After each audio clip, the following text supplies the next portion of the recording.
राधे कृष्ण। आज राधा अष्टमी है। वैदिक पंचांग के अनुसार भाद्रपद शुक्ल अष्टमी तिथि 30 अगस्त रात 10:46 बजे से आरंभ हो रही है, जो 1 सितंबर को तड़के 12:57 बजे समाप्त होगी।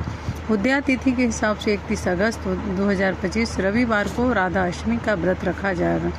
राधा अष्टमी आज है, तो हम आपको राधा अष्टमी व्रत कथा सुनाने जा रहे हैं।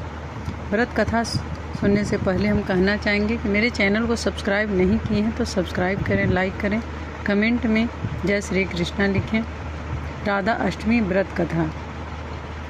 ब्रह्मा वैवर्त पुराण के अनुसार एक समय की बात है, गोलोक धाम जहाँ श्री कृष्ण अपने नित्य विहार करते हैं, वही राधा रानी भी श्री कृष्ण के साथ निवास करती थी। एक बार की बात है, जब राधा रानी कुछ समय के लिए गोलोक से दूर थी, तब भगवान श्री कृष्ण अपनी एक सखी विरजा के साथ विहार कर रहे थे। जब राधा जी को इस बात का समाचार मिला, तो वे अत्यंत क्रोधित हो उठी और तत्काल श्री कृष्ण के पास पहुंचकर उनसे कठोर वचन कहने लगी। राधा रानी का यह रूप देखकर श्री कृष्ण के परम मित्र श्री दामा को बहुत दुख हुआ। उन्होंने सोचा कि राधा जी ने प्रभु श्री कृष्ण से अनुचित व्यवहार किया। इसी कारण क्रोधवश श्री दामा ने राधा जी को श्राप दे दिया कि हे देवी, आपको अपने दिव्य धाम गोलोक को छोड़कर पृथ्वी लोक पर जन्म लेना पड़ेगा। यह शाप सुनकर राधा रानी और भी क्रोधित हुई और उन्होंने प्रतिशोध में श्री दामा को भी श्राप दे दिया। हे श्री दामा, तुम भी राक्षस कुल में जन्म लेओगे और वहाँ अपने कर्मों के कारण अत्यंत मृत्यु को प्राप्त होगे। राधा जी के शाप के फलस्वरूप श्री दामा का जन्म शंखचूड़ राक्षस के रूप में हुआ। यही शंखचूड़ भगवान विष्णु का अनन्य भक्त था, जिसे बाद में भगवान शिव ने युद्ध में पराजित किया। उधर जब राधा जी क्रोधावस्था में पहुंची, तब उनकी सखी विरजा यह दृश्य देखकर अत्यंत व्यथित हुई और वहां से चली गई। वे जाकर नदी स्वरूप में परिवर्तन हो गई। श्री दामा और राधा जी के बीच सापी की इस लीला के बाद भगवान श्री कृष्ण ने राधा जी को समझाते हुए कहा, है प्रिय, अब आपको पृथ्वी लोक पर जन्म लेना होगा। वहाँ आप वृषभानु जी और उनकी पत्नी कीर्ति देवी की पुत्री के रूप में प्रकट होंगी।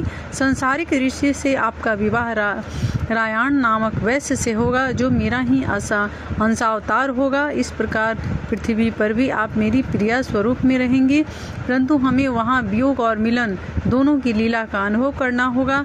भगवान श्री कृष्ण के वचनों के पश्चात योग माया कीर्ति ने देवी के गर्भ में प्रवेश किया। जब कीर्ति देवी प्रसव पीड़ा से गुजर रही थी, तब योग माया ने वायु के रूप में वहां प्रवेश किया और उसी क्षण राधा रानी कन्या स्वरूप में प्रकट हो गई।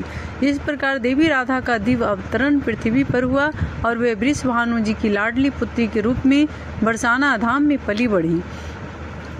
सितंबर माह के पहले सप्ताह कई राजयोग निर्माण होने वाला है।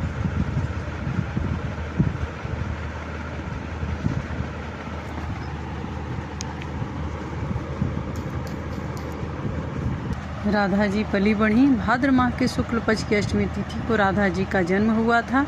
शास्त्रों के मुताबिक राधा जी सुबह के समय प्रकट हुई थी, इसलिए राधा अष्टमी का व्रत आधे दिन तक ही रखा जाता है।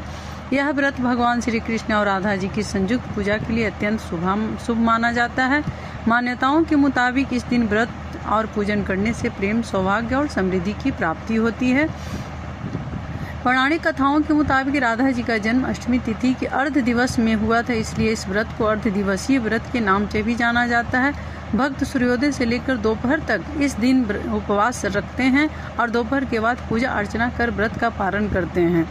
राधा रानी को सबसे भोली और करुणामयी कहा जाता है। राधा जी अपने भक्तों को किसी भी तरह का कष्ट नहीं देती। इसी वजह से राधा अष्टमी का व्रत ब्रह्म मुहूर्त में शुरू होकर दोपहर तक खत्म हो जाता है। इस दिन बच्चों से लेकर बड़ों तक को राधा अष्टमी व्रत करना चाहिए। जय श्री कृष्ण। राधा अष्टमी के पूजन में आप नीले कपड़े पहने तो ज़्यादा अच्छा रहेगा। इसके साथ जिन घरों में लड्डू गोपाल और राधा रानी हैं, उन्हें भी नीले रंग के वस्त्र पहनाएं, क्योंकि नीला रंग राधा रानी को प्रिय है। घर में अगर बाल राधा है तो उन्हें पंचामृत से स्नान कराएं। राधा रानी के 28 नामों का जप करना चाहिए।